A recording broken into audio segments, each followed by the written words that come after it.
This week on Head to Head, Palpatine's plan. You're listening to Head to Head, a Star Wars podcast. Two fans, two generations, all things Star Wars. Begins now. Hello, everybody. I'm Eric Vansel. And I'm Darryl Sanders. And we're your hosts for this podcast. You know, a week ago, man, Eddie Money died. Man, yeah, I meant to text you about that, man. Yeah, everybody's been texting me about figured that. It's hilarious because, like, you know, we found, so he died like last Friday, so, well, actually a week ago Friday.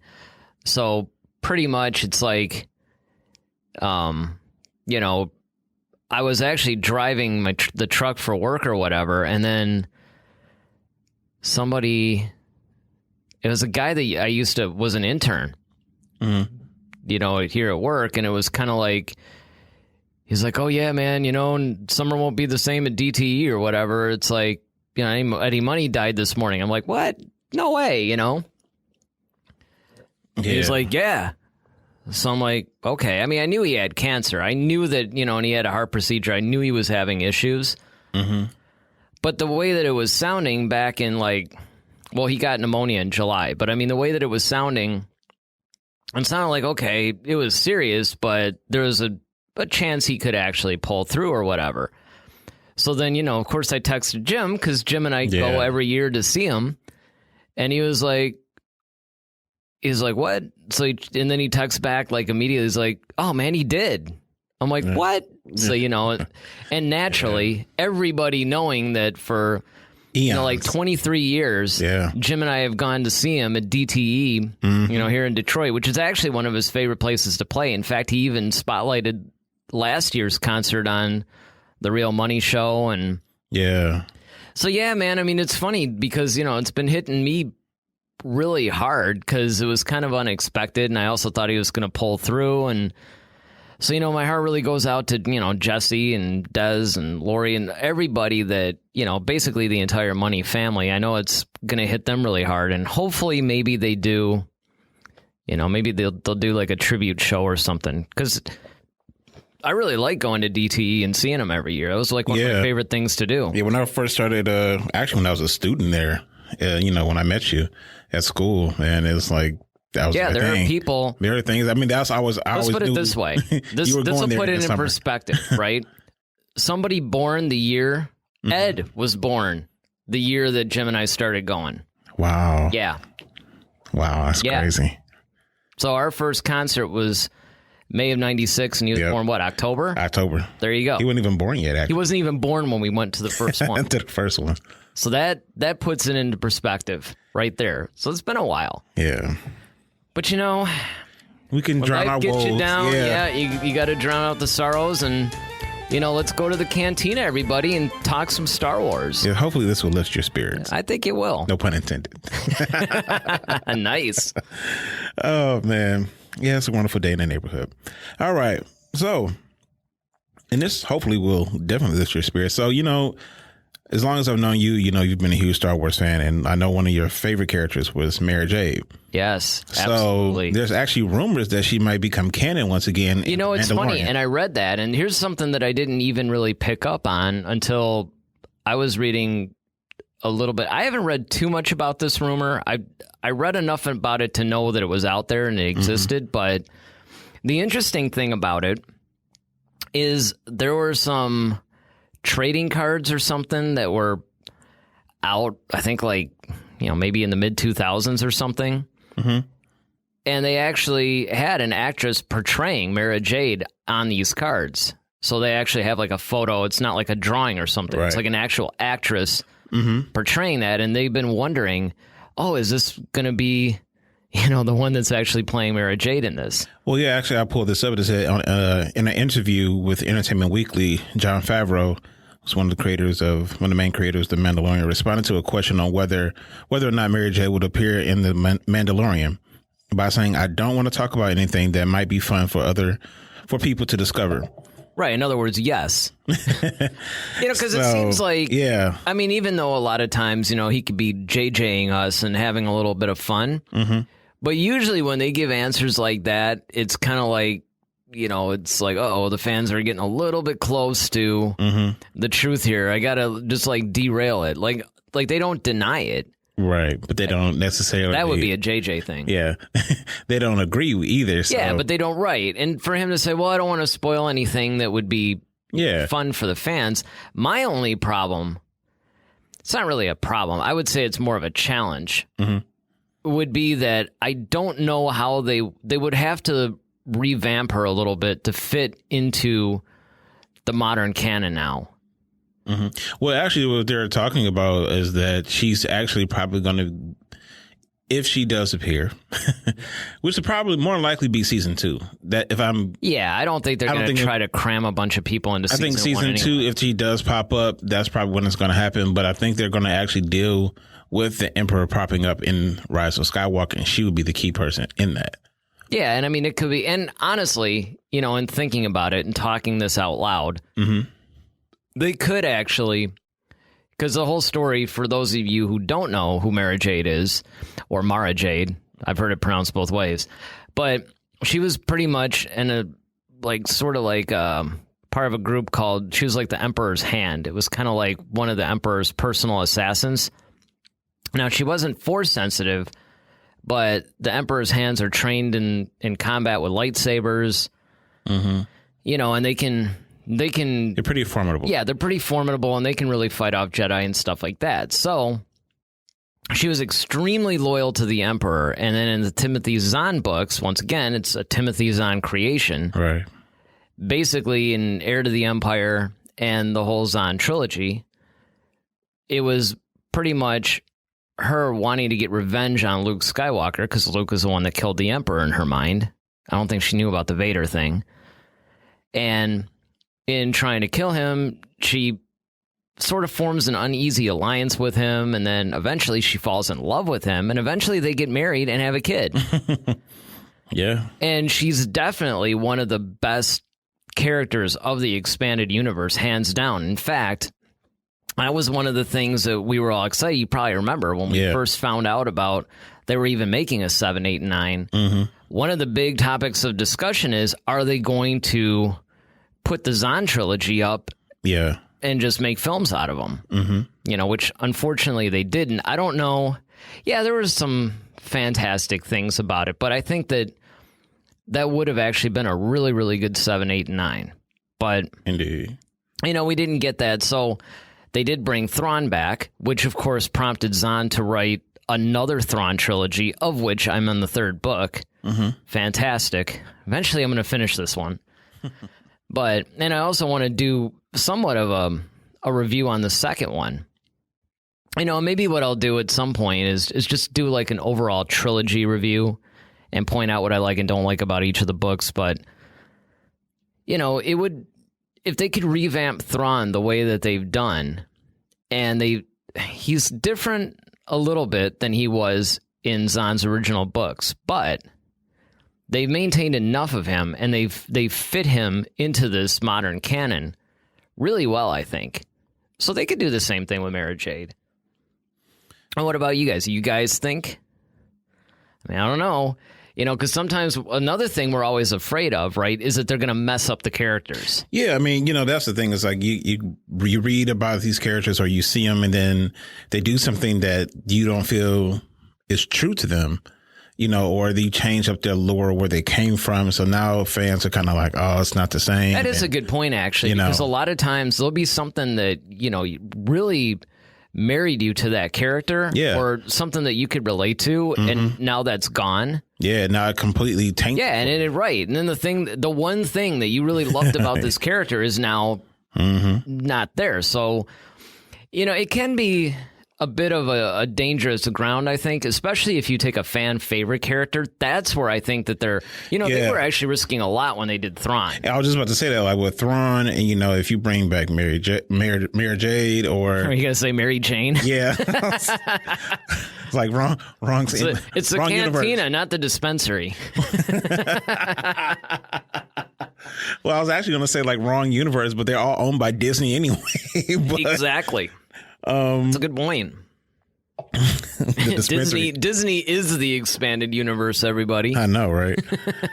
But yeah, I think that, you know, when you, even with Luke Skywalker, I mean, like you said, like everybody felt like Luke Skywalker would have been a certain way in The Last Jedi, and he wasn't. Even Mark Hamill was like, yeah, that's true. I mean, look at the actor of the actual, like the guy that plays the character saying, I don't like this. Or I don't think this is what this isn't what he would do. I mean, number one, I think that they should have listened to him. Because, you know, his whole thing was, like, his opinions were really strong. Yeah. Like, it wasn't just a simple, well, I don't really think that they would do that, but whatever. No, he was, like, putting his foot down, and I remember reading that there was a lot of... Yeah, it was a lot of back and forth and a little bit of trouble on the set.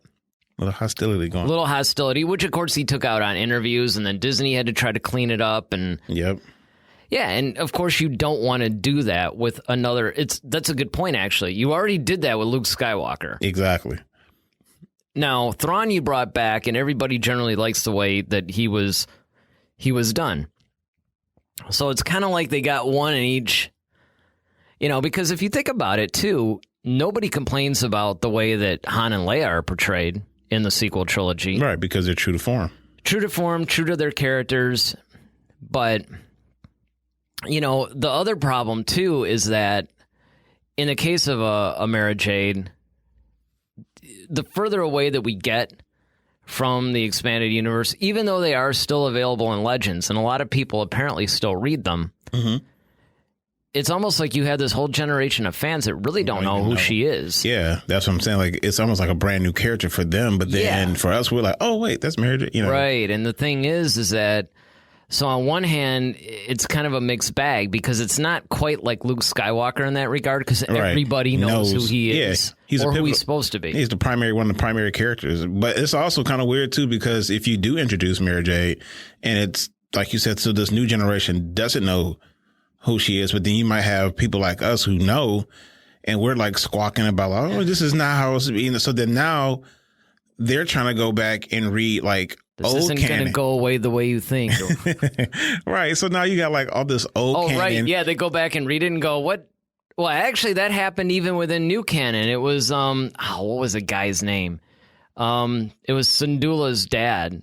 Oh, yeah. On, Rebels. Yeah, because basically the novel that he was in, which may have been Lords of the Sith, or could have been, it was one of the earlier Star Wars novels. It was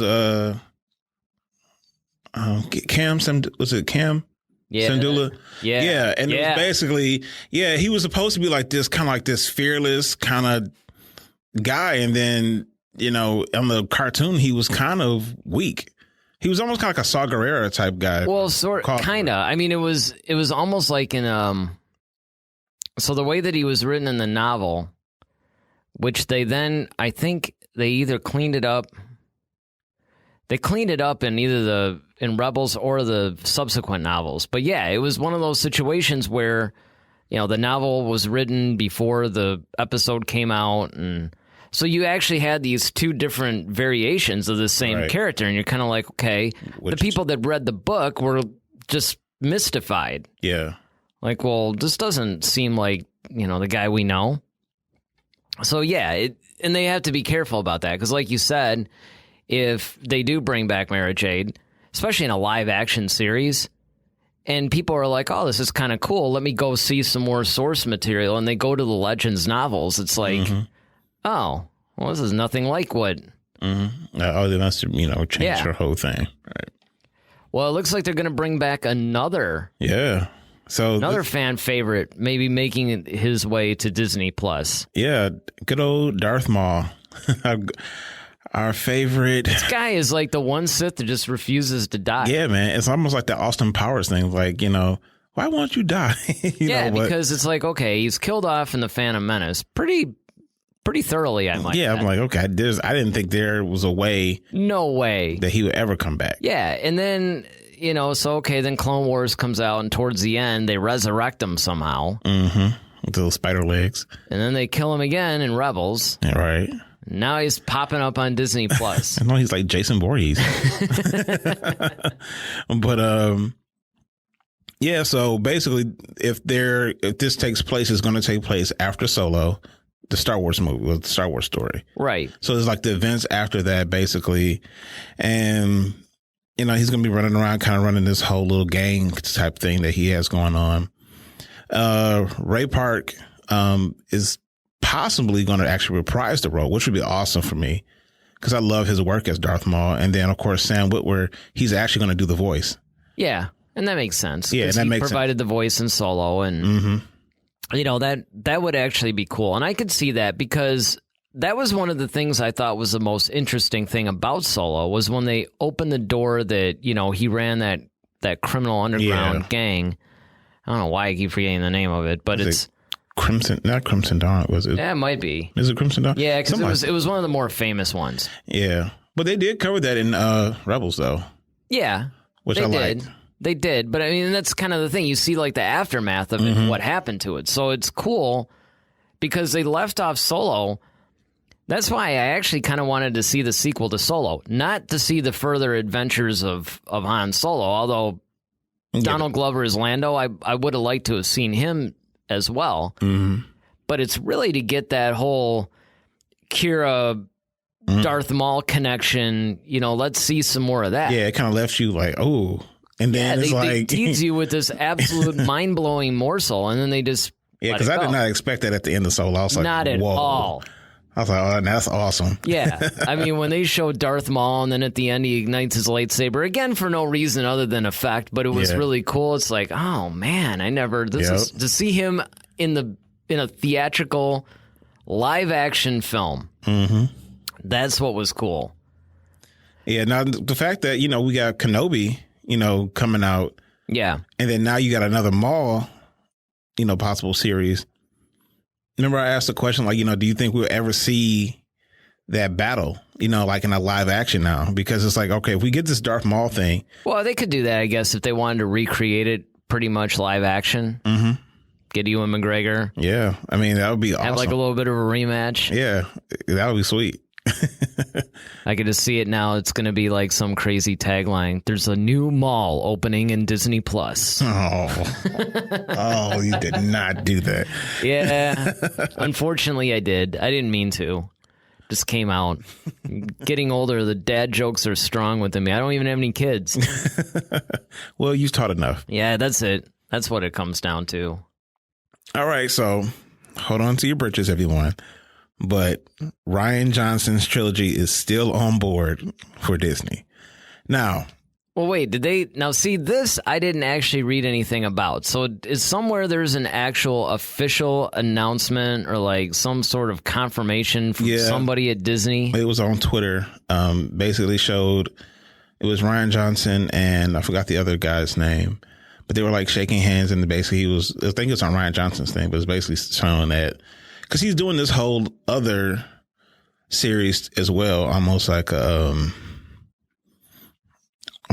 of those Clue suspense. Yeah, he's got a movie coming out called Knives Out. Yeah, that looks really interesting and it looks like a typical Rian Johnson thing. But naturally, because he's making the press rounds for this movie coming out, people are starting to ask him about all this. Yeah, he basically was like, yeah, I'm still doing the whole Star Wars thing. Well, he thinks he is. Well, I mean, that doesn't necessarily mean that behind the scenes, they just haven't told him yet. Yeah. It might be Knives In at that point. Yeah, exactly. But no. Disney might have the knives out now. Yeah. I mean, I think, though, I think once again, giving him that second chance, to me, it seems like Disney is kind of like, okay, you know what? We're going to put all these other things before we get to you again. So it's kind of like, well, that's just what I was about to say. You move to the bottom of the barrel, so to speak. And so we're going to put all these other projects ahead, which is kind of smart because, people are still upset about The Last Jedi. So if you put all these other successful Rise of Skywalker comes out, The Mandalorian is a hit, Kenobi's a hit, the Cassian Andor series is a hit, Benny Hoffman Weiss thing is a hit. Now you bring back Rian Johnson again. It's like, okay, if Disney has proven themselves once again along this path, now when you give it back to Rian Johnson, it's like, look, all right, you have this trilogy. We've had time to really go through this. Now release it. And well, yeah, but the only problem with that is that the release schedule that they came out with takes us through like 2026 or something. Mm-hmm. So it's like, are we not going to get this thing for 12 years? All right. But that's fine with me, though. Because my thing is, as long as he gets it right, so my thing is, I don't care as long as we get something good and it's right, and the cool thing is that Well, they could also throw it in between maybe some of these movies too, because, you know, the Benioff and Weiss thing, I think, was like 2022. And then, because actually, most of the announcements that they're making are all Disney Plus series. Mm-hmm. The Benioff and Weiss trilogy, I think, is the only actual film announcements that they've made. So they could probably squeeze in the Rian Johnson trilogy in there somewhere. It's just funny to me, though, that they haven't said anything about it.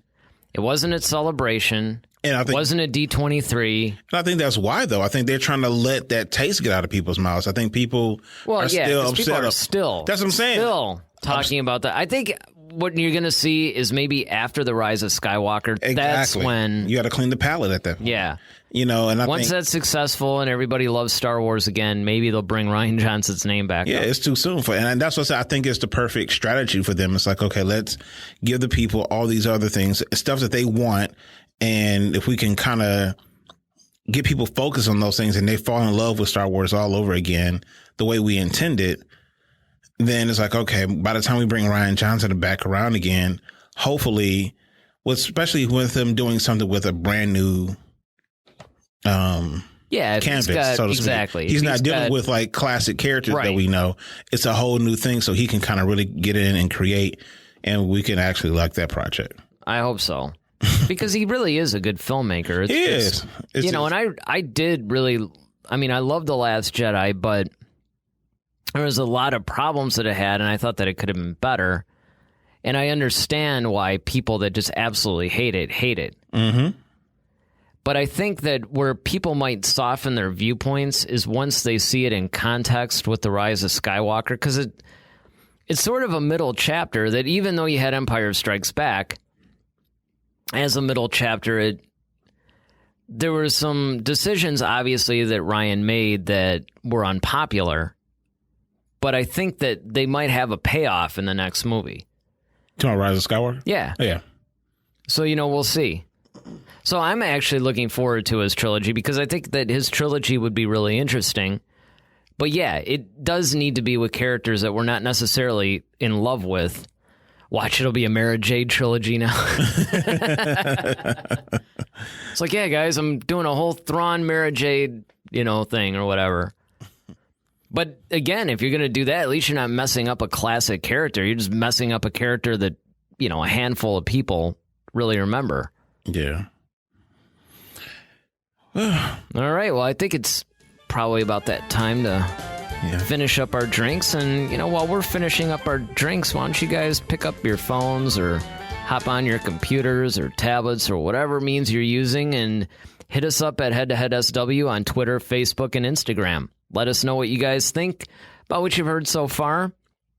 Oh, the other thing I want to throw out there, too, before we get to our next segment, is obviously we're going to start doing the video stuff pretty soon. So videos are coming. We experimented with it, I don't know, like half a year ago or something, where we put out probably about 4 or 5 at least episodes, full-on video episodes.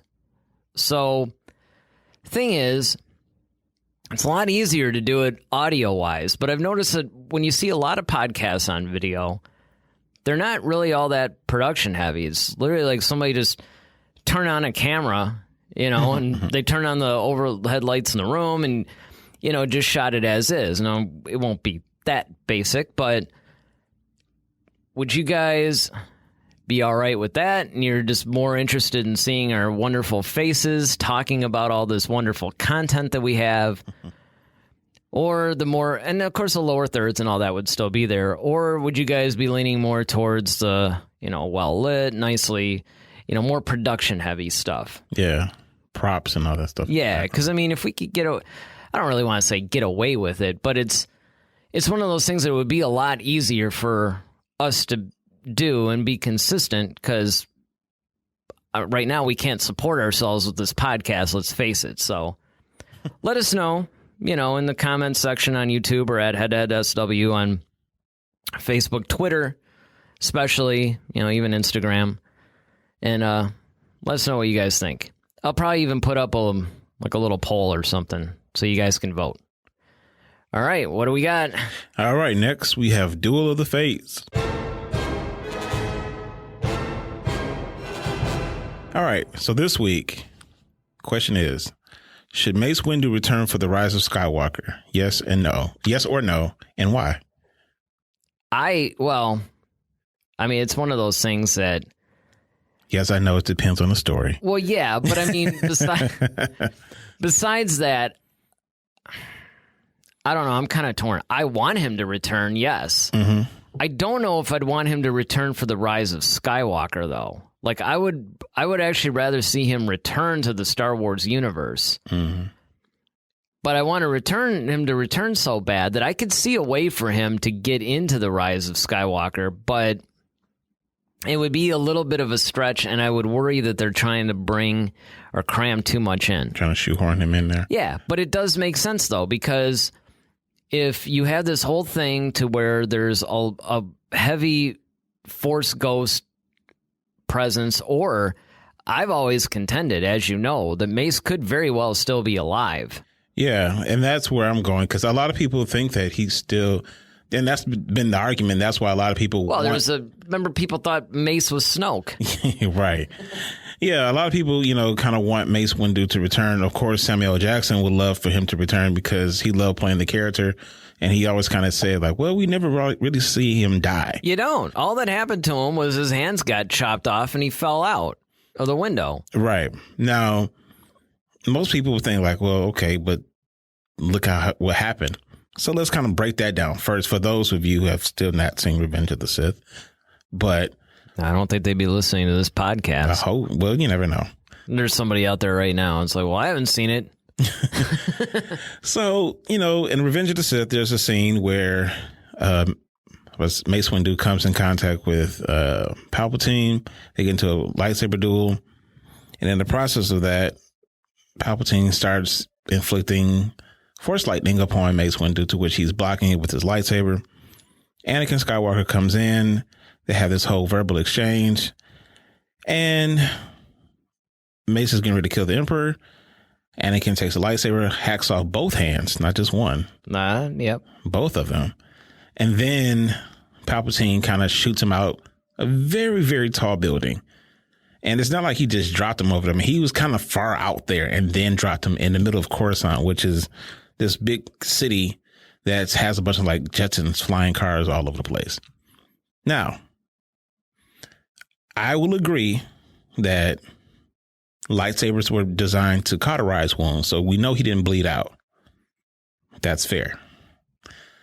I'm nodding my head, but now, forget we're not on video yet. The other part of it is, okay, Force lightning. He took a pretty considerable jolt of Force lightning. Now, people have made the argument that, hey, people have survived Force lightning blasts. I mean, Yoda did. Luke certainly did. I mean, Vader not so much, but he's more mechanical, so you can see why that ended badly for him. But, even, yeah, because even Anakin got hit with it, in Attack of the Clones. So it's not like it wasn't around and people haven't survived from that.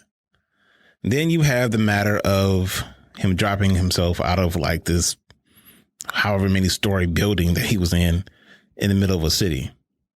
Now, some people say that he could have used the Force and slowed himself down or landed on something. As much as I like Mace Windu, I love the character. And I would love to see him return. I just really don't think... I think he's gone, honestly. Just simply because, okay, yeah, all those things happening at one time, though, is what I'm looking at. It's like, okay, you get your hands lopped off. Then, you're getting shot out the window with Force lightning. And then you're dropped like probably 1,000 stories down. I just forget that really Yoda was dropped pretty far in the Senate, too, though. Yes, he was. The thing is that as far as like, lethal amounts of Force lightning, Luke actually sustained lethal amounts longer. Yeah. And Mace is pretty powerful. I just don't think that it's really beyond the realm. He was shot, the lightning, basically threw him out the window, and then it was released. And yeah, he could have easily, especially with as many cars or platforms or anything that was around, he could have just as we've seen actually a lot of Jedi do, even most recently Leia.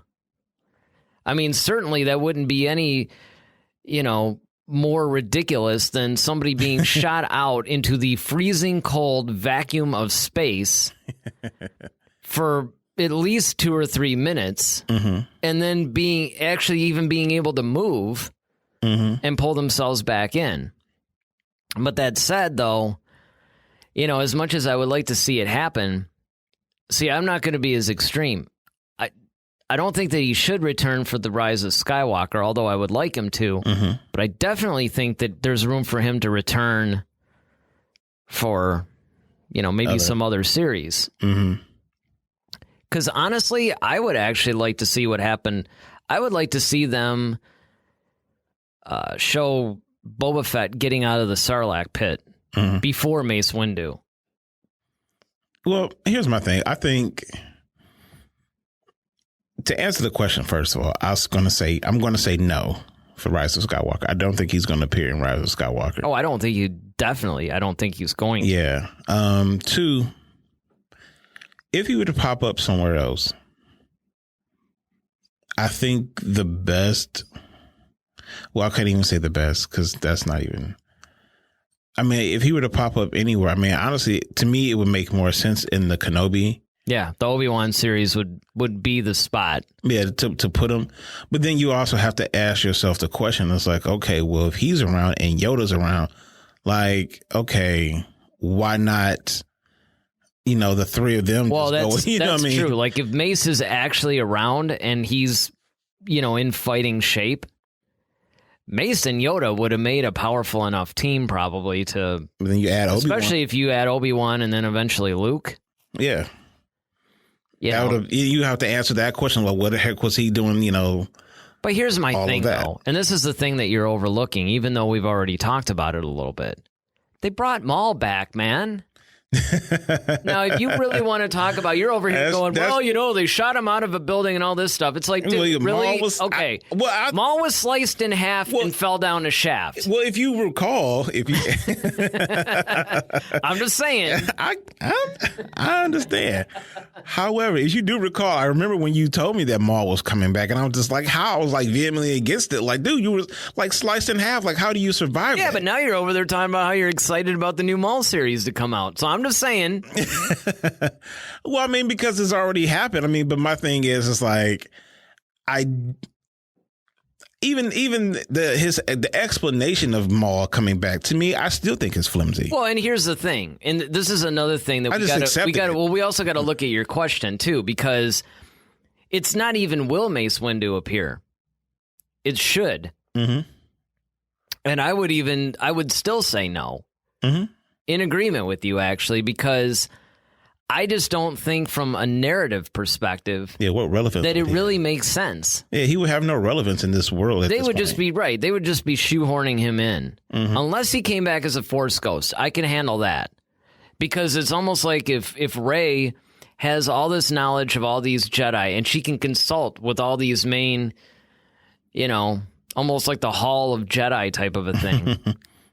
Or maybe she finds a holocron and it's his image that comes up. Right. Yeah, that would make sense. I can handle that. Right. And then I would say, yes, he should, because he could probably add a little bit something to a scene like that. And he's a fan favorite and everybody would go crazy. But, yeah. But beyond that, I mean, as much as I love the character of Mace Windu, but look, they've put him in, he was in Dark Disciple. And that was, and he's been in the Clone Wars, obviously. Yeah. So, there's a spot. If you want to explore more Mace Windu and see more stuff, and maybe even see Samuel Jackson come back as Mace Windu, you can choose a time period before Revenge of the Sith, basically, where you can explore that. Yeah, I mean, or even if you did, like, maybe, depending on whatever, Benioff and Weiss, or maybe even Rian Johnson, depending on where he decides to drop his trilogy. His trilogy, because you could, if he does survive. Granted, I can see him surviving more than Maul, in my opinion. Oh yeah, but if he does survive, then it's like, okay, he could be one of those Jedi that's kind of like in hiding because he's like, okay, you know what? You know, kind of pulling a whole Kenobi type thing. Yep. Or a lot of these other Jedi. Yeah. So you had Kanan. Yeah. It was technically a Padawan. You got this new person from Jedi Fallen Order, the game that's coming out. You had, we know Ahsoka and all them are still around. They're just in the outer regions or whatever, outer rim. So, I mean, you basically have, but again, I think we could both safely say no Mace for Rise of Skywalker. Yeah, no Mace. But I do have a bonus Duel of the Fates for you. Oh, a bonus Duel of the Fates. Yes. It's not on the script, so I'm just kind of shooting from the hip here. Uh-oh. All right. So, which was your favorite Vader choking line? I find your lack of faith disturbing. Probably. Or be careful not to choke on your aspirations. Oh, definitely find your faith disturbing. That choke on your aspirations thing, I mean, it was cool, but I still felt that it was borderlining getting out of character. That was almost like that was more of a pun. Where I find your lack of faith disturbing was a little bit more of a sarcastic type of a spin. Mm-hmm. I mean, dad joke Vader. Again, I mean, I like the line. I think it's funny. Mm-hmm. But, and I just like the scene. Yeah. It was cool just to see Vader interacting with more Empire, like Imperial officers, especially Krennic. Well, I think it was cool because it was true to form because, like, it's Rogue One, and it's leading right up to 4, so that's when we first get the... Well, you also got to remember, too, that at this point, Vader's not really yet at the top of the... people are really like, who is this guy? Like in Lords of the Sith, the book, every Imperial officer hates him. Mm-hmm. They don't respect him. They think he's just this weird guy in some odd suit that just showed up out of nowhere. And they only listen to him because of the Emperor. And, of course, the fact that, he'll start using his powers, basically. But, they're all trying to stab him in the back behind the scenes, right? So then you get more to Rogue One, and it's kind of the same thing because you still have... guy that he choked out, Admiral Mahdi. You still had Krennic. You still had all these guys that he was somewhat of an enigma to them, but they didn't respect him. That didn't happen until Empire Strikes Back when he actually took over the military, and now he was unquestionably under the Emperor. It's him. Yeah, well, I mean, I was watching that scene. That's what made me ask it because I was watching the scene. This weekend, and it was hilarious to me because, of course, when Vader kind of comes out of the whole back to tank or whatnot, and he's walking up on Krennic, like Krennic is freaked out. Like he's kind of like, okay, he is like he kind of knows who he is, but not in the sense that he knows as Anakin, but he knows that this guy is powerful and he's creepy, and so he's kind of like trying to impose his will, so to speak, and at some point, he told Vader, like, well, I'm kind of pressed for time, and all that. And then, of course, that's exactly what I'm keeps trying talking to, about. like, tell Vader, like, look, I need an audience with the Emperor. He needs to understand this. And then, of course, Vader kind of starts walking up on him, and now you can see Krennic physically backing down from him, like, okay, sorry, I'm trying to just get my point across. I'm not trying to offend you. But then, of course, at the end of it all, when he's like, oh, wait, I'm still in command. Like, he's kind of, and Vader kind of has to finally just puts him in his place again. Versus, was that Admiral Mahdi? And, yeah. Mm-hmm. So it's like he had no fear of Vader. He just started going spouting off at him. None of those guys really. I mean, what's funny was Krennic only had somewhat of a fear of Vader only because of the Emperor trusting him. Other than that, because once you start, especially you read these Thrawn trilogy books, it puts a whole lot. There's a lot of Krennic, especially in the third one. Okay. And there's a whole thing.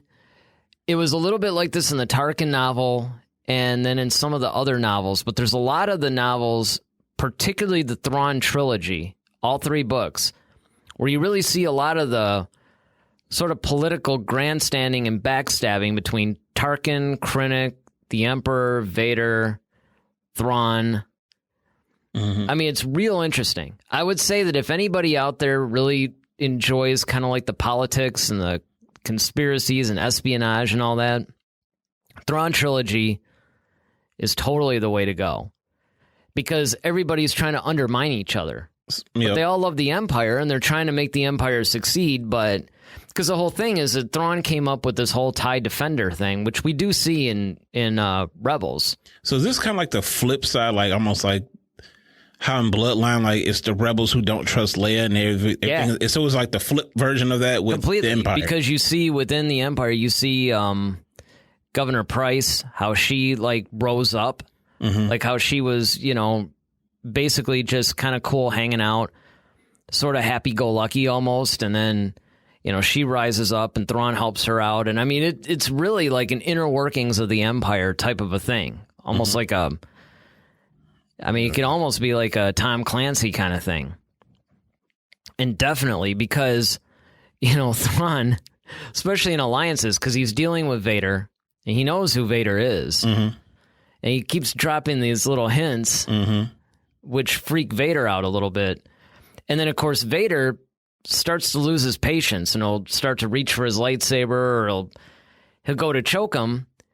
But then, you know, Thrawn's just like, look, just trust me or whatever. Vader does, and he ends up being right. So it's almost like Vader really hates the fact that Thrawn's right all the time. And same thing, you know, in Treason. Although Treason, it's sort of like, it's the most, other than maybe the first one. Because the first book is basically about how Thrawn gets to be, from just being discovered almost as a wild man on this planet, even though he was kind of there somewhat to look and see what the Empire is doing for the Chiss. But he rises through the ranks, and especially because the Emperor is basically a xenophobe, you know, to have an alien in any kind of command position, you know, Thrawn's constantly fighting racism, you know, and everything, but yet he keeps rising through the ranks because he's good. He's good at what he does, and he's right, you know, and he outsmarts people, and, you know, it's really cool. But you get to see a lot about how the Imperial officers treat Vader, too. So do you still, you still say, I find your lack of faith disturbing? Oh, yeah. I mean, that's just like, favorite. And it's not just because it's been around longer and it's a classic line. It just, when you look at the situation, because Mahdi has absolutely no fear of him, because by then, it's sort of like Vader's just seen as kind of like an enforcer for the Emperor or whatever. It's like they don't really respect him as a military guy. He's just some weird wizardy guy, you know, that it's kind of like, why is this guy even in the room type of a thing. So, you know, I mean, basically Vader's talking about his plans to do whatever, and that's what set him off, was like, well, you know what have you done exactly to get all this stuff? Right. You know, and it's kind of like, okay, now you're trying to scare us with this whole Force talk, which by then... Yeah, of course. By then, nobody, you know, it's like, it's stupid. It's like a myth to them. So, you know, what's cool about that is that Vader's actually showing, like, no, the Force is very real. And, you know... And I have it, and I can control it. And I have it, and I'm a little bit more powerful than you think I am, and you really should be listening to me, or I can kill you. So, situationally, I think that it was more situational comedy, whereas the Krennic, you know, choking on your aspirations thing was more of a pun played for laughs. Yeah, I think for me, I mean, don't get me wrong, it's kind of hard because I find your lack of faith disturbing is still like all time one of my favorite lines. And I love, like, whenever the scene is about to come up, like, I'm still like glued to it as if I've never seen it before.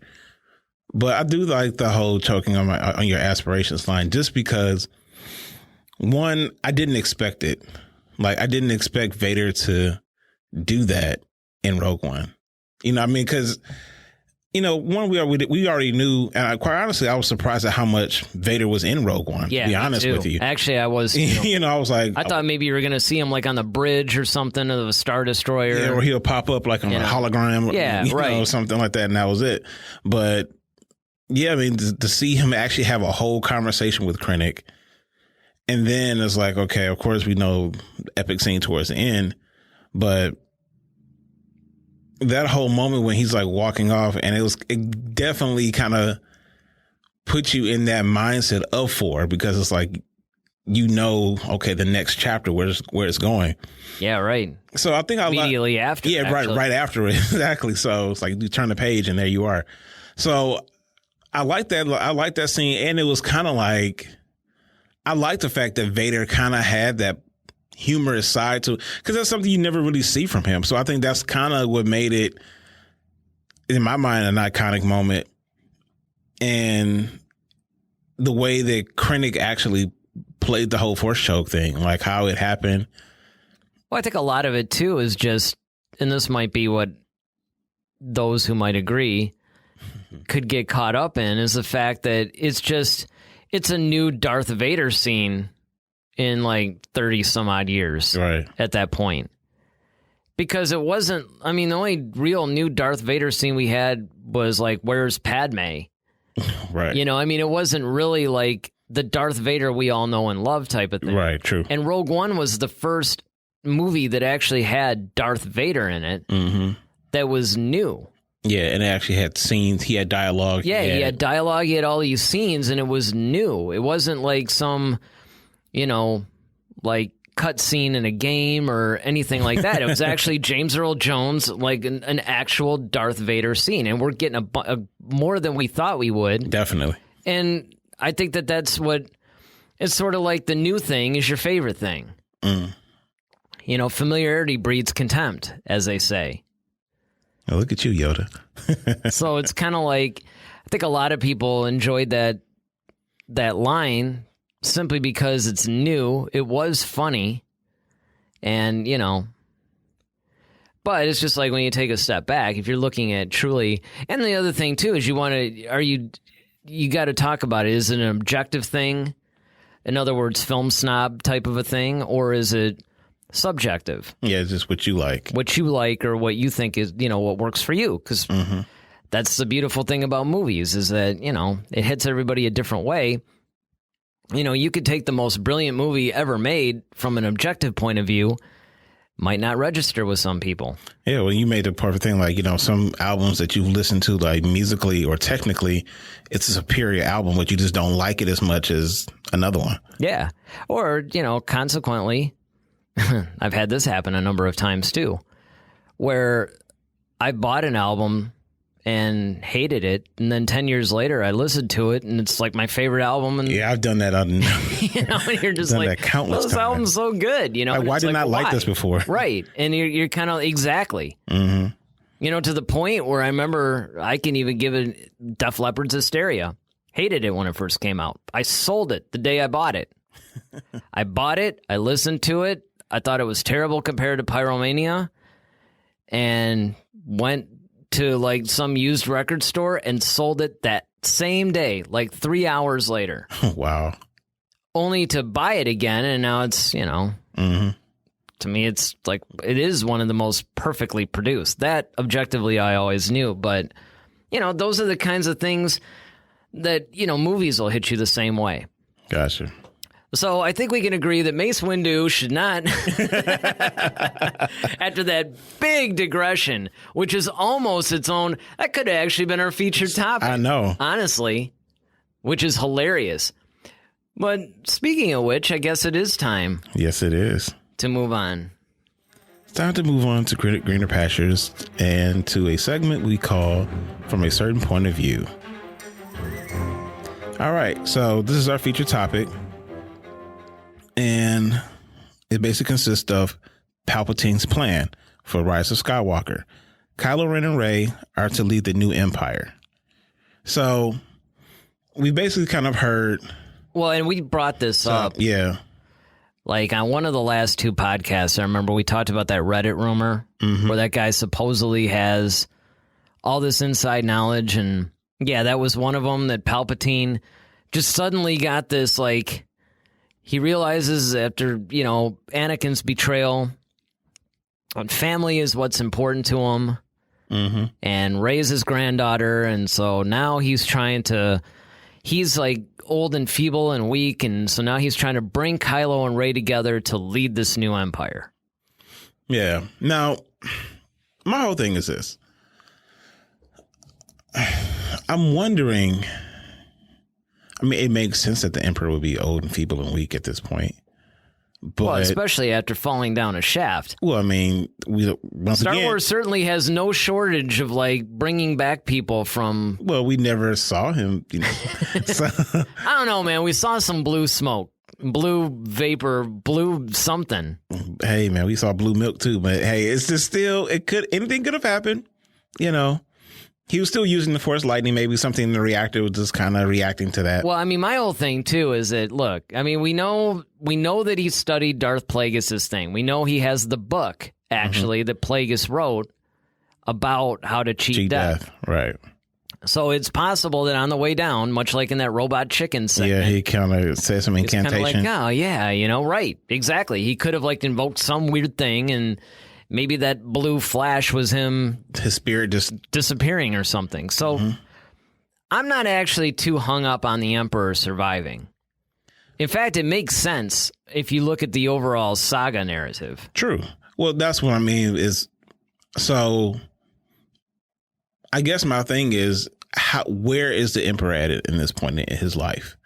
Because if he's Return of the Jedi Emperor, just... Okay, he kind of held himself off in some containment lab or whatever, or in another clone, or I think, honestly, it's exactly what I almost called it a trailer, even though I just basically... the feature it. Yeah, where I basically told everybody in that one podcast, like, it's not a trailer. It's not a Tuma. It's not a Tuma. But, basically, I think that it's exactly what that featurette implies.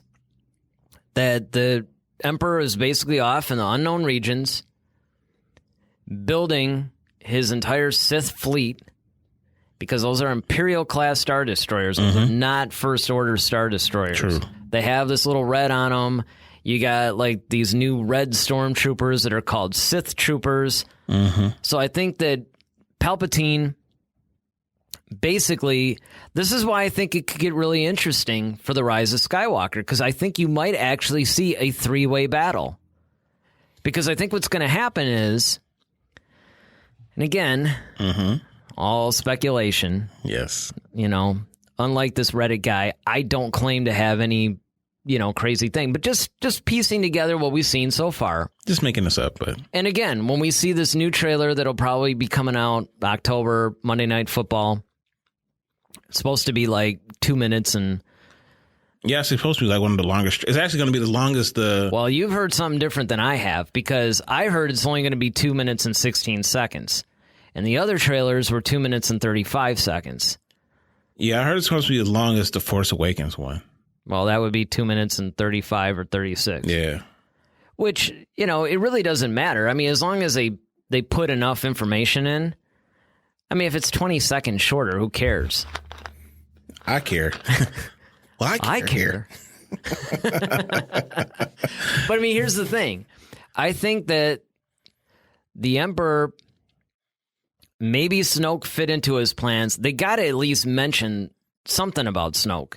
Like, I don't need some long narrative or flashback or A&E biography on him. They could do that in a novel or comic. Yeah, I just need to know, okay, who is he? Where does he fit in this whole plan? Yeah.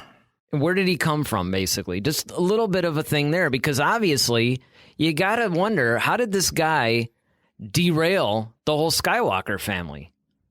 Well, yeah, man, especially you have to be kind of pretty powerful. Well, I don't want to say that. That's not necessarily that, but I think you still have to possess influential, that's a better word, to pull away or to actually contest Luke Skywalker. Right. In the sense of, okay, Kylo. As an influence. Yeah, as an influence, because it's like, okay, your uncle is pretty much the greatest hero of the galaxy. Yeah. And he's this master Jedi right now. and he's trying to teach you.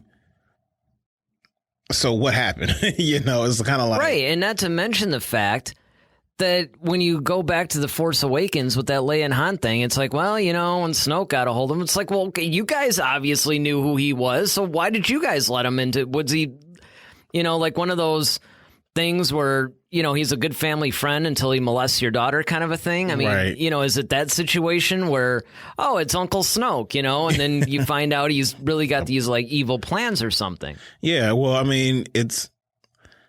Part of it, I believe he's really been big in the political arena because that's kind of where Palpatine realizes that's where you have to kind of dominate in a way.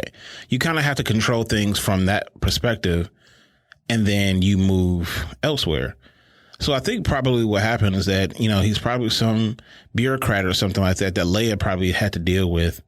And then maybe he's got some force powers though, so he. Well, yeah, but I mean, so did Palpatine too. I mean, that's what I'm saying. It's just but that's what I mean. I mean, you have to explain Snoke to the fullest if you're going to explain. I'm not. Right. Yeah. It's not like you're. Yeah, he's not like Bail Organa or anything. Yeah, right. Bail Organa, but you got these powers that could actually rival a lot of heavy duty force users. Yeah, definitely.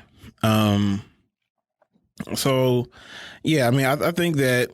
With this whole Kylo plan, or this whole Kylo and Rey plan that the Emperor has, I mean, it kind of makes sense, but I agree with you that we're probably going to see a 3-way battle. Yeah, I don't really think that there's any, I don't think the Emperor's warm and fuzzy and he's trying to, Well, he's got, and they actually keep saying he's in early on. Yeah, well, I think that what's happening is he's there. Exactly. And I think what's happening is like, look, Palpatine has decided, you know what, this First Order thing, okay, it's almost over. It's basically time. It served its purpose.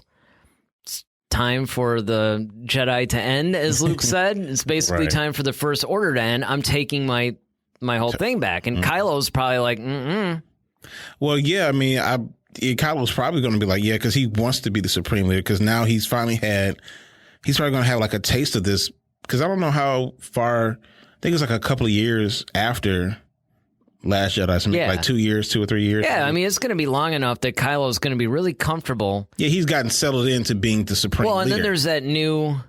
Then you got the Governor... Captain Pride or something? Governor Pride. Governor Pride, or somebody. That person's coming in, so it's like, where do they fit into this whole thing? Mm-hmm. So it's going to be really interesting, but I do think... Because they do seem to be setting up Kylo to be redeemed. Now, it was funny because on Jedi Council about a week ago, they had the conversation about this because they brought up that whole comic that we were talking about where Snoke takes Kylo to Dagobah. Yeah. Which I bought. I just haven't read it yet. And it just seems like in canon, they're sort of setting up Kylo being redeemed. But what Christian Harloff brought up that I thought would be an interesting thing because, I think it was John Roca that was on it. He was basically like really adamant, like, no. And Christian was basically like, well, yeah, I don't want it either. But if they're going to do it, one of the things that would be interesting, and I never really thought about it like this, what if he's redeemed, but instead of then being killed, well, now it's like, okay, you're a good guy. Now you have to live with all this stuff and how that plays out.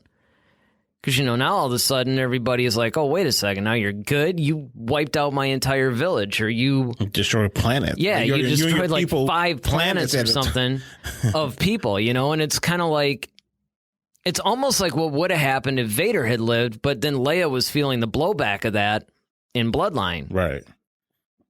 It's kind of like, okay, you're a good guy now, but you have to accept the consequences of your actions. Do you do that?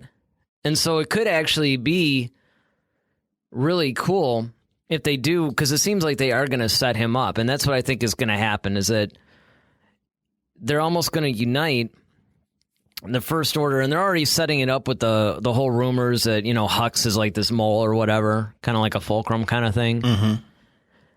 Maybe, Kylo gets on it. They team up with the Resistance against Palpatine. That seems to make more sense to me. Well, the enemy of my enemy is my friend. Yeah, I mean, honestly, I think we're going to see a lot of lightsaber duels in this. I think we're going to, because we got the Knights of Ren, we got Kylo coming at the beginning. I think he's going to try to like that whole forest scene that we saw. I think that's just him being Supreme Leader Ren, and he's basically just trying to impose his will on all these other different planets and whatnot, and just really show the strength of the First Order. I kind of get the sense that at some point, of course, Rey is going to be tempted again by the dark side. I think that whole, Emperor's, your journey right now is at an end or whatever. I think he's actually talking to Rey at that moment, like they're face to face at that point. I'm still going with the Rey's a clone theory. Well, I mean, I believe she still might be a clone, but I still think that he's, talking to her basically. Well, it depends. And of course, the clone theory could be subdivided into multiple theories too. Yeah. But the bad Rey, good Rey thing is where I'm leaning, but it could be that, okay, she's a clone. She was created by Palpatine or whoever with all this, all this Jedi DNA and stuff like that. Mm-hmm. And, she was left alone and maybe he gets a hold of her and either there could be a vision or it could be that, yeah, she's kind of tries it on for a while and it's just like, you know what? No. Well, I think where we're going to see Luke come into play, because, actually one of the questions, and I'm kind of trying to stay away from him because I know it's part of one of the questions that we have in oh, yeah. Clear Your Mind, so I'm kind of trying to stay away from it. But yeah, I know that's the problem sometimes is that, certain things that are later on in the show tend to... But it's all right, man. It's a discussion-based show, so... But, I mean, I just really think that, someone may possibly... Because, I mean, I've always wanted to see, okay, we kind of got a taste to see how powerful Luke was. And I wonder if he's actually going to make an even bigger reappearance as a Force Ghost. I'll just put it that way. But yeah, I mean, I was hoping so, but with him only, then again, I mean, a lot of people were saying, okay, he was only shooting for 2 weeks or something. Mm-hmm. But I mean, hey, it could be that whatever he is doing is extremely significant, even if he doesn't have more than, say, 10 or 15 minutes of screen time. Yeah, I mean, he doesn't have to be there. I mean, you could have him in certain spots and at very pivotal moments, when it counts, because it's kind of like Obi Wan, like when he popped up. So, that's true. Yeah, Alec Guinness wasn't in the movie for more than... Yeah. Man, I mean, in Empire, he was only in there for like maybe he had 4 minutes. Yeah, he had like 2 scenes, basically. He had the one on Hoth and Dagobah. Mm-hmm. That's pretty much it. Yep. But he had more of an expanded scene probably in Return of the Jedi. Mm-hmm. But I think that the Emperor's plan, it makes sense, in a way. If he's not going to run it, then he's going to, all right, let me get 2 powerful people to run this, because he still wants the whole rule of 2. I still think he's still trying to follow the Sith way. Well, it could be. And so he needs to make one in the master, one in the apprentice. So he's trying to make Rey maybe the apprentice. To Kylo. Yeah. Almost kind of like putting them together, sort of like a blind Sith date or something. It just seems to me, though, that if that was part of Palpatine's plan all along, that he would have intervened a little bit earlier in the Kylo process? Yeah, in the whole process, because, Luke has gotten to her. Now she's pretty determined, She tried to turn Kylo, and then that failed, and what's going to be interesting to see is what happens with that little Force connection thing they had, where they could just sit there and have these little conversations from... Yeah, it's like their own version of Force FaceTime. or something, or whatever. Yeah. Because, Snoke started that connection, but they were doing it on their own, so it's kind of like, are we going to see more of that? Well, he put that connection in, and I don't know if that goes away since he died. See, that's the thing. I don't think it does. In fact, I think that there's actually... Well, there's actually room that they're closer, and that's one of the things that's been kind of hinted at as well, is that Kylo and Rey are closer than what most of us realize. Yeah, and who knows? We might even find out somehow that they're, I don't really want to say related, because I don't really know how that would work, but there could be something that connects them. Mm-hmm. I don't know. It's going to be a really interesting. If you think about it, we're only like 3 months away now. Man. Less, actually. I'm getting progressively anxious. Well, I mean, the thing that I find really almost fascinating about this is that, we're probably only a week or two away from a trailer. Mm-hmm. We'll see. Well, I don't know. But what about you guys? Let us know what you think at Head to Head SW on Facebook, Twitter, Instagram. As always, we'd love to hear your thoughts. And don't forget to vote on that whole video thing when I put the poll up, too. Because I really want to know before we start putting all this production and stuff, what you guys really need from us. Because, of course, we're here for you. But now, after all this debating and all this information, we have reached the point where it's time to clear your mind. That's right. This is our question and answer segment where you guys submit questions to us and we answer them. What do we got first? All right. So to continue on, we have Zach. Yeah, I mean, you did say that this is part of the... We have Zach Coop, and he asked the question, do you think it would be possible for Luke to return to help Rey defeat Palpatine and Kylo? I don't think, I believe Rey will be powerful enough to take him on by herself. Take who on by herself? Palpatine. Oh, no. Yeah, no way. Yeah. So I'm thinking, now that's what I'm saying. Like, I think that would be really cool because that would be something we've never seen. Is like the Force Ghosts actually battling. Or having, like they could actually do stuff. Because we saw it in Last Jedi when we always talk about Yoda, how he was able to affect the present with the Force. Well, and Yoda was also actually physically there. That's what I'm saying. He wasn't just like some sort of Halo type of thing. And that's what I'm saying about taking it to the next level because, Obi Wan never reached that Grandmaster level, but Luke definitely has. Oh, yeah. So. And honestly, even Luke in his. Well, here's what you got to look at, too. If Luke had survived Episode 8. Mm-hmm. So let's say in The Last Jedi, Luke basically survived, and he's still a physical guy. Mm-hmm. Luke almost by himself could probably take on Kylo and Palpatine because he could easily vanquish Kylo with no problems. Right, no effort. And he's powerful enough now that he's not the same Luke that Palpatine fought in Return of the Jedi. They didn't even fight, and that's what I'm saying. I think they didn't even really fight, honestly. But so, do you think that JJ would do the ultimate fan service and actually give us a Luke versus Palpatine? Well, I don't even... First of all, I think there's going to be a lot of fan service in The Rise of Skywalker. Well, yeah, definitely, because he's tying the whole thing together. But because of that, I think narratively speaking, it would make sense for Luke and Palpatine to fight.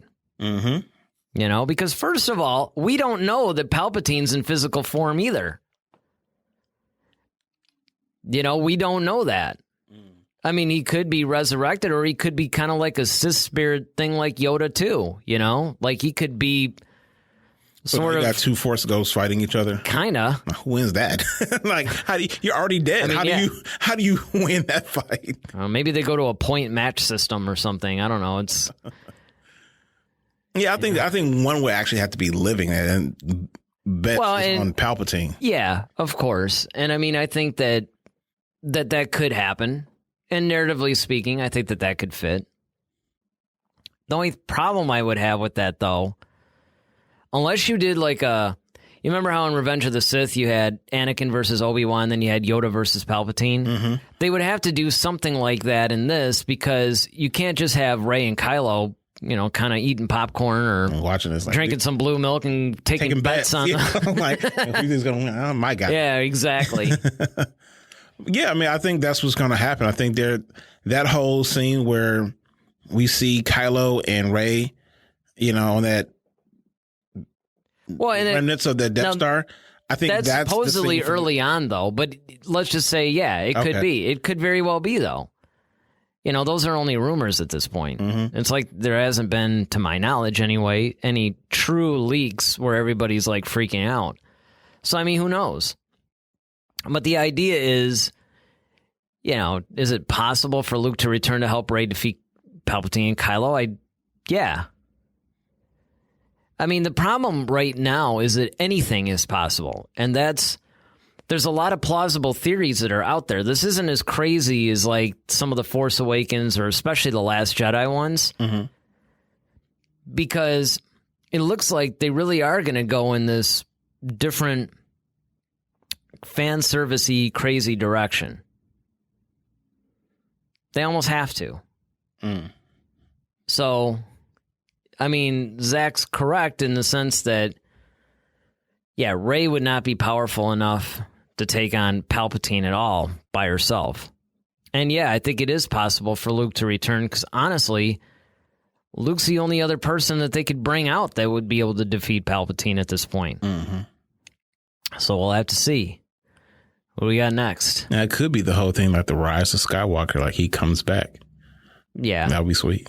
Could be Anakin for that matter, too. Anakin comes back. That would be sweet. The next one is submitted by somebody's a LeBron James fan. LeBron number 1. Okay. Find out LeBron's actually like listening to the show. That'd be awesome. Give us some money. Right. Sponsor. They have hinted that Finn may be force sensitive. Do you think they should explore this in hopes that he will become a Jedi? I don't know. I don't know if they should really. First of all, JJ promises this is going to be the end of the Jedi and Sith. Mm-hmm. So I don't really know if they would want to train somebody new to become a Jedi only to end it. But beyond that, because the characters don't know that, mm-hmm.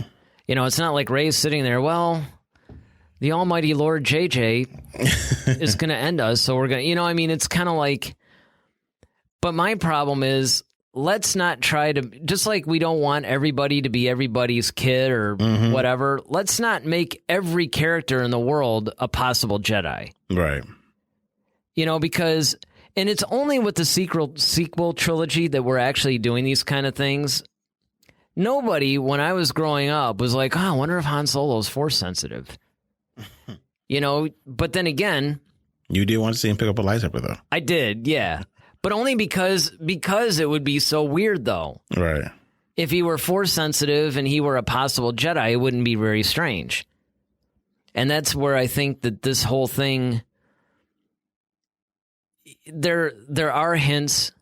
There's enough things to which you can anchor yourself in 7 and 8 to make a case for Finn to be force sensitive. Like if that's a direction that JJ wanted to go in, he could use certain things and scenes and stuff from 7 and 8 that you can latch onto and say that. I don't really think that's the direction they're going to go. Nor do I think they should. I don't think I can recall what makes him force sensitive. Well, a lot of times people were saying, of course, I always explain any lightsaber or staff. I mean, he's trained in combat. Yeah, he went to the academy. Basically, it's a melee weapon. Yeah. It's kind of like a lightsaber is essentially a sword. Mm-hmm. But, he lasted a while against Kylo, but again, Kylo was wounded. Right. I agree. I don't necessarily think... I don't even know where they're getting this from, in my opinion. Just looking at the characters, not like... Well, if you go online, mm-hmm. there's a bunch of things that they point out where when you read it, you go, all right. It's almost like one of those things that... Like the whole Jar Jar thing. Like, that could be possible. Exactly. Or sometimes just in life, people will explain their logic about something, and while they're talking, you're like, yeah, okay, that makes sense. But then you go home and you think about it for 5 minutes, and you're like, that's not how the Force works. Exactly. So, not to mention, though, it's one of those things, though, that the question says, should they explore it? And that's what I've been... Mm-hmm. really trying to keep the answer at is should they explore it? And that's where I'm thinking, no, let's not make every character in the world either a Jedi or a Sith. Right. Somebody has to be independent. Everybody can't be Democrat and Republican. Exactly. It's like you have smugglers, you have bounty hunters, you have, rebel soldiers, you have Imperial soldiers and officers, and mm-hmm. you have all these people that are not force sensitive in the least. Mm-hmm. So...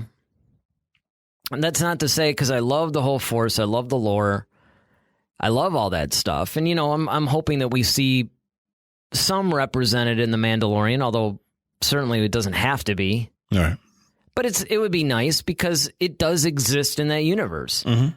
You know, just like you don't want to see everybody in the world be a Force user, you can't really have the universe where there are none. I just don't think that would be very realistic in what they've set up. But for Finn, no, I don't really think that. No, I don't think his character that will warrant that. And then once again, now you got to explain that, and there's more stuff you got to. The idea is you got to tie things up. Look, you're already bringing in like 4 or 5 new characters into this thing as it is, right? And then you're bringing back some. Yep, Lando and everything else. You got to explain and where not everybody. The least of which is Palpatine, which you've got to explain that. So the last thing you want to do is, you know, figure out.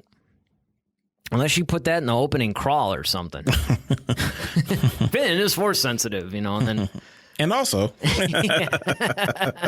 It's like the opening crawl. It's like the longest opening crawl in the history of Star Wars. It's like 2 pages long. Yeah, exactly. It's like it goes for like 20 minutes or something. It's like, well, the first third of the movie is a crawl, but once you get past that, it really picks up. They're giving you like programs and stuff, you know, as you're walking in the theater. Like, look, you got to read this before the... You're right. It's like a little Cliff Notes. Oh, man. That's great. Well, I think that wraps it up for us today. I think it does. I think we are done for this week as usual. You know, let us know what you guys are thinking. If there's any topic ideas you guys have for shows, or you want to submit questions for the Clear Your Mind segment, or, you know, you just want to bag on some of our theories, you're more than welcome to do so at Head to Head SW on Twitter, Facebook, and Instagram. And with that, I'm Eric Vansel. I'm Darryl Sanders. May the Force be with you. Always. Head to Head, a Star Wars podcast. Be sure to follow us on Twitter at Head to Head SW. Submit your questions for our next show. Visit our official website at headtoheadswpodcast.com. Until next time, may the Force be with you, always.